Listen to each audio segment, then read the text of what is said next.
Livro de Irene Neta de Oliveira Pianiçola e Zélia Stoffel Martins. O sorriso de ferro de Irene. Seja uma fonte de inspiração a outras pessoas. Um dia, alguém lhe dirá, por sua causa, eu não desisti. Militância. Militar contra o bullying não é apenas defender uma causa social. É, no sentido mais profundo, proteger o direito de alguém existir sem medo.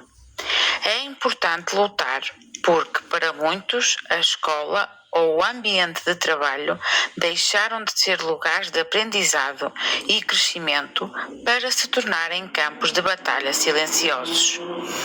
Quando nos omitimos diante de uma brincadeira que humilha, estamos dizendo que a dor do outro não importa. E a verdade é que o bullying não constrói caráter. Ele tenta destruir a alma. Militamos para evitar que o brilho dos olhos de uma criança se apague antes mesmo da vida começar. Lutamos para que as cicatrizes invisíveis, aquelas que não saram com o tempo e que ecoam na vida adulta como insegurança e depressão, parem de ser fabricadas pela crueldade gratuita. Estar nessa linha de frente é ser a voz de quem o medo emudeceu. É mostrar que a autenticidade de cada pessoa é um tesouro, não um alvo. Quando combatemos o bullying, estamos ensinando a empatia em um mundo que às vezes parece esquecer como se colocar no lugar do outro. No fim das contas, militar contra o bullying é um ato de amor radical. É decidir que, sob o nosso olhar, ninguém será diminuído para que outro se sinta grande. É construir um futuro onde ser diferente seja motivo de orgulho e onde o respeito seja a única linguagem universal. É sobre isso. Irene Neta de Oliveira Pianiçola. O pátio e as palavras. Irene era uma menina que carregava o universo no olhar. No recreio da escola, enquanto alguns colegas usavam palavras como pedras, chamando de gorda, preta ou pobre, Irene fazia algo surpreendente. Ela não devolvia o peso. Mesmo quando os apelidos maldosos surgiam por causa das marcas em sua pele, a pipolhenta apenas ajeitava a postura. Ela andava de cabeça erguida, não por orgulho, mas porque sabia que os outros falavam sobre eles, não sobre ela. E seu sorriso? Aquele sorriso era o seu escudo invisível. A menina dos números. O tempo passava e, na hora do vamos ver, o jogo mudava. Quando os problemas de matemática pareciam labirintos impossíveis, eram os mesmos colegas que a insultavam, que formavam fila em sua mesa. Irene, com uma generosidade que vinha da alma, explicava cada detalhe. Ela transformava números em música e equações em pontes. Ali, todos viam que a inteligência dela era um brilho que ninguém conseguia apagar. A mestre e o desafio. Irene cresceu e realizou o seu sonho. Tornou-se a professora de matemática mais querida da cidade. Ela ensinava que a lógica era importante, mas a empatia era a conta mais valiosa da vida. Porém, um novo desafio surgiu. O seu corpo começou a andar de um jeito diferente, meio dançante, meio incerto. Era a ataxia. Irene precisou de se aposentar da sala de aula, mas o destino tinha guardado para ela um lápis ainda maior. 1000 cores em palavras e sons. Aposentada? Só no papel. Irene descobriu que a sua voz podia voar sem precisar de correr. Ela começou a escrever e compor. 1, 2 livros, 10, 18 livros. As suas histórias viajavam o mundo ensinando crianças a se amarem. Suas 73 canções viraram hinos de esperança. A grande lição. Hoje, Irene é uma gigante na luta contra o bullying. Ela mostra que as pedras que atiraram nela viraram os degraus da sua escada. A menina que sorria para a maldade hoje faz o mundo inteiro sorrir e cantar, provando que o amor e o conhecimento são as únicas coisas que, quanto mais a gente divide, mais a gente tem. O bullying não é apenas uma fase ou uma brincadeira de criança.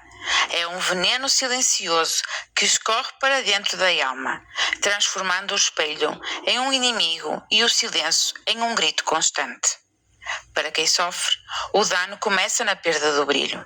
Aos poucos, aquela risada espontânea é substituída por um olhar baixo, sempre à procura de uma rota de fuga. A escola, que deveria ser um jardim de descobertas, torna-se um campo minado onde cada passo é dado com medo. As cicatrizes do bullying são invisíveis, mas profundas. Elas se manifestam na ansiedade que aperta o peito antes de sair de casa, na depressão que rouba as cores do mundo e naquela voz interna, alimentada pelos agressores, que passa a repetir: você não é bom o suficiente. Muitas vezes, o dano atravessa décadas. Adultos carregam o peso de palavras ditas no recreio, sentindo-se incapazes de confiar, de amar ou de acreditar no próprio potencial. É uma ferida que não sangra por fora, mas consome por dentro, roubando a identidade de quem só queria pertencer. Precisamos entender que palavras e gestos têm o poder de construir mundos, mas também de destruir vidas. O bullying não fere apenas o corpo, ele tenta apagar a essência de um ser humano, e ninguém deveria ter que lutar para provar que o seu direito de existir é sagrado. Irene Neta de Oliveira Pianisola. Ataxia. O que acontece no corpo? Geralmente, a ataxia ocorre devido a uma disfunção ou lesão no cerebelo, a região do cérebro responsável por coordenar o equilíbrio, a precisão e a suavidade dos movimentos. Quando essa área é afetada, o cérebro não consegue ordenar corretamente quais músculos devem contrair ou relaxar para realizar uma tarefa. Principais sintomas. Os sinais podem variar, dependendo da gravidade e da causa, mas os mais comuns incluem dificuldade para caminhar, em que uma marcha é instável, os passos irregulares ou sensação de cambaleio semelhante à embriaguez. Problemas de coordenação fina. É a dificuldade em realizar tarefas manuais, como escrever, abotoar uma camisa ou usar talheres. Alterações na fala. A voz pode se tornar lenta, arrastada ou com variações irregulares no ritmo. Fala atáxica. Movimentos oculares involuntários, como nistagmo, tremor dos olhos, dificuldade de deglutição, engasgos frequentes ou problemas ao engolir alimentos. Tipos e causas. Existem diversas formas de classificar a ataxia dependendo da sua origem. Pode ser ela hereditária, adquirida ou tóxica. A hereditária é causada por mutações genéticas passadas de pais para filhos, como a ataxia de Friedreich. Adquirida resulta de fatores externos ou outras condições médicas, como um AVC, traumatismo craniano, tumores, esclerose múltipla ou deficiência de vitaminas, especialmente B12 e E. Ou a tóxica, que é provocada pelo abuso de álcool, certos medicamentos ou exposição a metais pesados. Diagnóstico e tratamento. O diagnóstico geralmente envolve exames neurológicos clínicos e pode ser complementado por exames de imagem, como a ressonância magnética para verificar atrofias no cerebelo. O tratamento foca na causa subjacente, se houver, e no gerenciamento dos sintomas, embora muitas formas de ataxia degenerativa não tenham cura. Terapias como fisioterapia, fonoaudiologia e terapia ocupacional são essenciais para manter a independência e a qualidade de vida do paciente pelo maior tempo possível. Da geometria do cálculo à poesia da alma. A jornada de Irene. Por muitos anos, minha vida foi regida pela exatidão dos números e pelo giz que desenhava o futuro nas salas de aula. Eu era a professora de matemática, aquela que ensinava a encontrar soluções para problemas complexos. Mas, aos 41 anos, a vida me apresentou uma equação que parecia não ter saída. O diagnóstico da ataxia. A sentença veio dura. Eu precisava deixar as salas de aula e me aposentar por invalidez. O silêncio do diagnóstico prometia-me paralisar. E eu poderia muito bem ter baixado a cabeça e aceitado o fim. Mas, guiada pela mão de Deus, descobri que quando uma porta se fecha, o horizonte se amplia. Escolhi não desistir. Iniciei uma reviravolta na minha própria jornada, trocando as fórmulas exatas pela liberdade da literatura. Se a ataxia tentou tirar-me ao chão, a educação me deu asas. E com essas asas voei alto. Levei minha mensagem e minhas letras por 8 estados e 2 países, provando que o corpo pode ter limites, mas o propósito é infinito. No entanto, o meu coração sempre soube onde era o meu porto seguro. Senti o chamado de voltar para casa, para a minha nova Venécia. Hoje, meu trabalho é de conscientização e transformação. Quero retribuir ao meu povo tudo o que aprendi, transformando a nossa cidade em um verdadeiro cenário literário. Saí da matemática para a literatura para mostrar que a vida não é apenas sobre calcular o tempo que nos resta, mas sobre escrever histórias que inspiram outros a nunca pararem de voar. Irene, a prova viva de que a educação e a fé são o caminho para qualquer superação.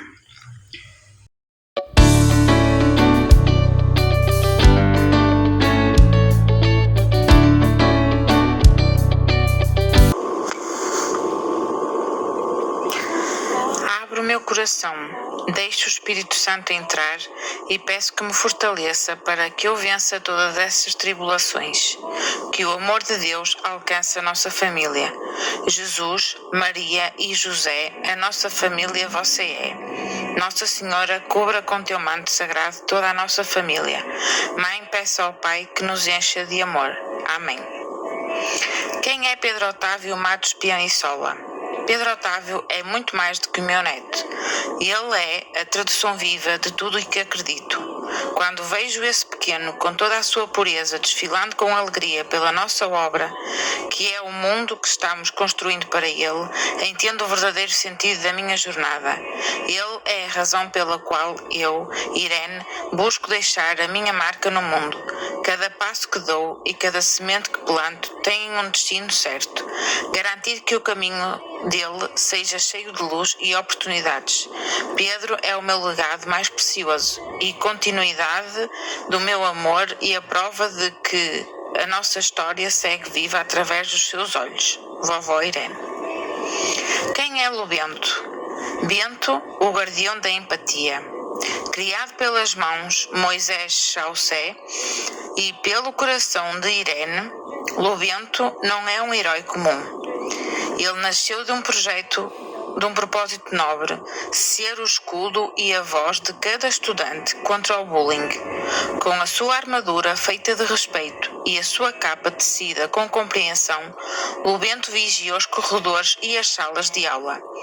Ele não usa a força física, mas sim o poder das palavras e do acolhimento.